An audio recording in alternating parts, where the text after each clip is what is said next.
one of the most common arguments that's made by the church world to prove that indeed Christianity is the truth and Judaism is no longer the truth is to appeal to the success of the church. This was often brought up in medieval disputations. Pablo Cristiani brought it up against Nachmanides, that he contrasted the progress made by the church and the growth of the church and how Christianity has been spreading and taking over the world, and Judaism is just a small religious group that remains a group that suffers. And that contrast was meant to highlight the fact that Christianity is the dominant religion and Christianity therefore must be true. We see this argument really used by Christian evangelists based upon a passage in the book of Acts that I'd like to examine. In the 5th chapter of the book of Acts, Peter, one of Jesus' primary apostles, is brought up on trial, is brought to trial, and there are a group of Jews that want to inflict very serious damage to Peter. It's not clear if they want to kill him or at least have him beaten very severely.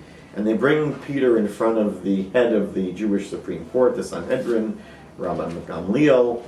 And in a very, very famous passage, Rabbi Gamliel says to the crowd, put Peter and his friends outside, leave them alone. They're really doing nothing wrong. And he says to the people, listen. He says, if this group, if what these people believe is not true, it will fall apart by itself. But if what they believe, if this movement is of God, if it's a movement that's true, if it's godly, then you will not be able to fight against it. You will even be fighting against God.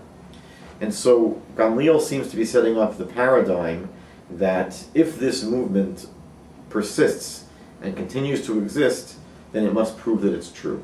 And if the group ceases to exist and they fall apart, the movement collapses, then that will prove that it's not true.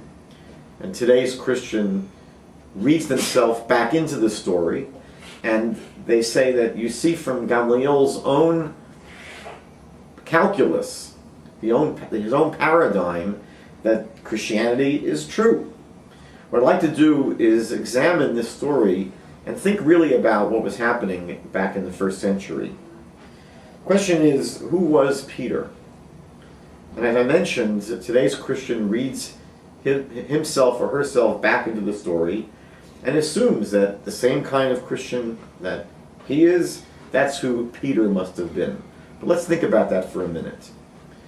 If Peter was a Sunday Sabbath observant, pork-eating Southern Baptist who believed in a Trinity, who worshipped God, who worshipped Jesus as God, would Gamliel have been so conciliatory? Meaning, would Gamliel have said, I don't really see anything wrong with these people believe or what they're doing, but we have to take a wait-and-see attitude. We have to wait and see what will happen over the course of time. And if the movement ends up falling apart, then we see retroactively that it was never true from the beginning. And if the movement continues to exist, then we see that it must have been true. Obviously, if this movement was composed of people who were living lives that repudiated the Torah, that were violating some of the most basic concepts of the Torah, as a 21st century Southern Baptist would be doing. They wouldn't be making sure to circumcise their children. They wouldn't be making sure to eat kosher food. They would not be observing a Saturday Shabbat. They wouldn't be observing a biblical Shabbat at all. And they certainly, as a 21st century Southern Baptist or evangelical Christian of any flavor, would hold to the doctrine of the Trinity and the incarnation of God in the body of Jesus, and they'd be worshiping Jesus. And clearly, Rabbi Gamliel would not have accepted any of these behaviors. These would have been considered capital crimes in the 1st century, and there wouldn't be any need to say, let's wait and see what will happen. Those would have been probably as bad a profile as a person could have accumulated back in the 1st century. So who really was Peter? And what we learn when we study even the Christian sources and the Christian scriptures, and then certainly when we study the historical sources from the 1st and 2nd century, we know that the followers of Jesus were Torah observant Jews. They did not cease to observe the Torah. They maintained Sabbath observance. They kept the dietary laws. They continued going to the temple and bringing sacrifices. And we know from the sources that describe the Hebrew Christians, the Jewish Christians of the 2nd century, such as the Ebionites and the Nazarenes, that these people did not believe in doctrines such as the virgin birth for the most part, and they certainly did not believe in the deity of Jesus.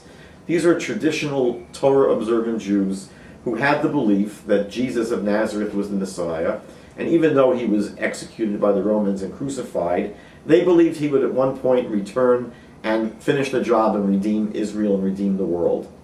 But the idea that he was God to be worshipped, the idea that because he was the Messiah, the Torah was no longer to be followed, was the last thing from their minds.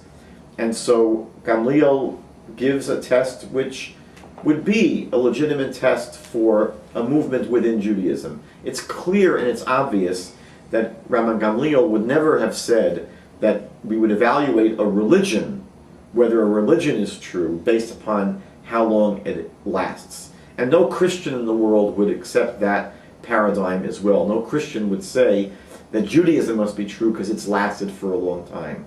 No Christian would say that Hinduism or Islam must be true because they've lasted for a long time. So clearly, the idea that we can evaluate whether a religion is true or not based upon whether it persists is not possible. As a matter of fact, the Bible teaches us that idolatry will exist and continue to exist until the coming of the Messiah. The Bible says in the book of Zechariah that only on that day will God be one and his name will be one. Until that happens, there will be no uniform monotheism throughout the world. And so what Rabbi Gamliel does is to suggest a test that could work from within Judaism, meaning when it comes to Judaism versus other religions, no one would say that we examine how long a movement lasts. But certainly we could say that within Judaism, that within the world of Judaism, there are sometimes different sects or different denominations or different movements. How can we evaluate whether they have legs and whether they are legitimate? The Chafetz Chaim, the great saintly rabbi, the Chafetz Chaim said, how can you tell fake flowers from real flowers? You go to a wedding sometimes and there are satin flowers or fake flowers that look very genuine. And the Chafetz Chaim said that fake flowers don't have children. They don't have flowers that grow from them.